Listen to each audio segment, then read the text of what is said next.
The story of Joro Puyi is one of the most remarkable lives of the 20th century. Born into the grandeur of the Qing Dynasty, he would wear the dragon robe as the son of heaven, only to watch his throne vanish before his eyes. For 60 years he lived many lives, as an emperor, a puppet ruler, a collaborator, a prisoner, and eventually, an ordinary citizen. His tale is not just about one man, but about the collapse of an ancient order and China's turbulent transformation into the modern age.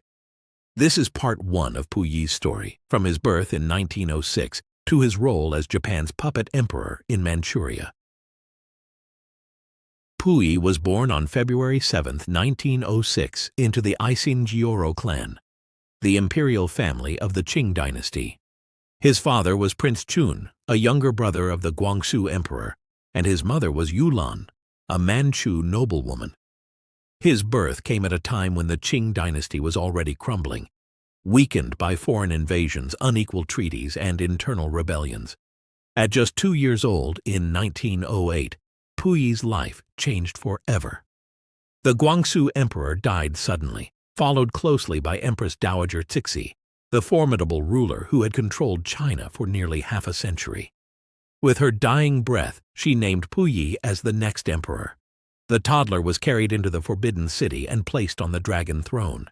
He became the Xuantong Emperor, the last emperor of China. Court officials bowed before a frightened child who cried for his nurse while the mandate of heaven was proclaimed.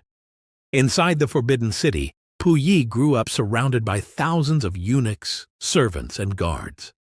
But despite the grandeur, he lived in a gilded cage. His daily life was governed by ritual. He was forbidden to play freely, forbidden to leave the palace, and forbidden to see the outside world. Every gesture, every word was dictated by ancient protocol. But outside the palace walls, China was changing. Revolutionary movements swept through the nation, demanding the end of imperial rule. Western ideas of democracy, modernization, and nationalism spread rapidly. The Qing court, weakened and conservative, could not keep pace. In 1911, the Xinhai Revolution erupted. Revolutionary armies led by figures like Sun Yat-sen toppled Qing authority across the provinces. The dynasty that had ruled for nearly 300 years was collapsing. In February 1912, Puyi, just 6 years old, was forced to abdicate.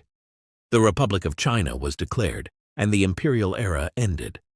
Yet in a compromise with the new government, Puyi was allowed to remain in the Forbidden City as a living emperor, stripped of power but still living in imperial splendor. To the outside world, China had entered a new era. But for Puyi, behind the Vermilion walls, nothing seemed to have changed. For the next 12 years, Puyi lived in the Forbidden City as a retired emperor.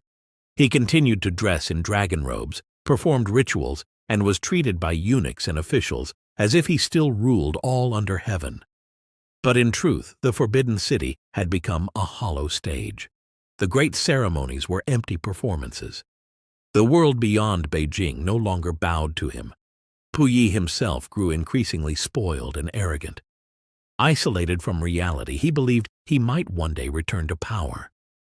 His tutors tried to introduce modern education, some even teaching him English and Western ideas, but Puyi resisted, clinging to the traditions of the vanished empire. The palace was filled with intrigue. Thousands of eunuchs controlled every aspect of daily life. Many were corrupt, smuggling out treasures from the imperial collection to sell on the black market. The Forbidden City was slowly being emptied of its priceless artifacts, while the boy emperor remained oblivious. In 1922, Puyi was married in a grand ceremony. His chosen bride was Wan Rong, a Manchu noblewoman educated in Western schools. She became the empress. At the same time, Puyi also took a secondary consort, Wen Shu. The marriages, however, reflected Puyi's emotional detachment. Wan Rong, known for her grace and intelligence, struggled to find happiness in the suffocating palace environment.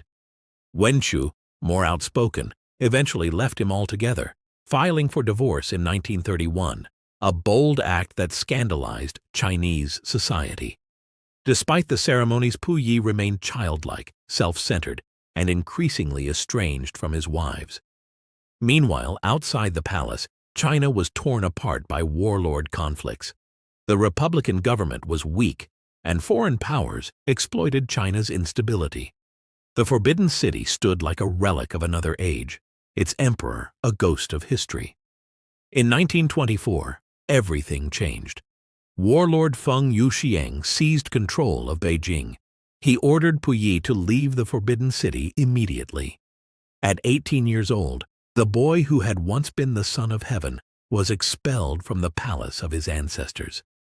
For the first time, the Forbidden City stood without an emperor. The dynasty was truly over. After his expulsion, Puyi lived briefly in the residence of the Japanese legation in Beijing. The Japanese quickly realized his symbolic value. To them, Puyi was the perfect tool, a dethroned emperor who could be used to legitimize their ambitions in China. Japan's interest in Manchuria was growing. The region was rich in resources and strategically vital. By cultivating Puyi, the Japanese laid the groundwork for their future puppet state. During these years, Puyi's life shifted. He began wearing Western suits, learning foreign customs, and dreaming of restoration.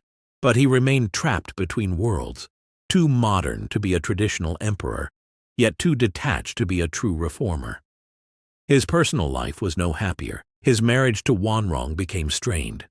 Wanrong, isolated and disillusioned, turned increasingly to opium, an addiction that would haunt her until her tragic end. Wenshu, his secondary consort, demanded a divorce, which Puyi reluctantly granted. It was a humiliating reminder that even in his household, he could not command loyalty. By the late 1920s, as warlords battled for control of China, Puyi leaned more heavily on Japanese support. He saw them as the only power that might restore him to a throne. What he failed to realize was that the Japanese had no intention of giving him real power. In 1931, Japan staged the Mukden incident, using it as a pretext to invade Manchuria. Their armies swept through the region with ease. For Puyi, this seemed like destiny, an opportunity to reclaim his imperial title. For Japan, it was the perfect trap. In 1932, Japan declared the creation of Manchukuo, a puppet state carved out of Manchuria. They offered Puyi the throne, presenting him as the rightful ruler, a descendant of the Qing emperors. Puyi accepted eagerly, believing at last that his dream of restoration had come true. He became chief executive of Manchukuo, and later, in 1934, was crowned emperor once again, this time under the reign title Kangde. But the throne he claimed was not his own. It belonged to Japan. Every decree, every decision was controlled by Japanese advisors and generals. Puyi was little more than a puppet in a borrowed crown. As he settled into life in Changchun, the capital of Manchukuo, Puyi's story entered a new and darker chapter. From the child emperor of the Forbidden City to the puppet ruler of Manchukuo, Puyi's early life was a tragic journey of illusion and manipulation. He longed for power, but found only shadows. He sought restoration, but became ensnared in a foreign empire's ambitions. In Part 2, we will follow Puyi through the turmoil of World War II, his capture by the Soviets, his years as a prisoner, and his final transformation in the People's Republic of China. History is a story worth remembering. If this episode spoke to you, like, share, and subscribe, so together we can keep the story alive.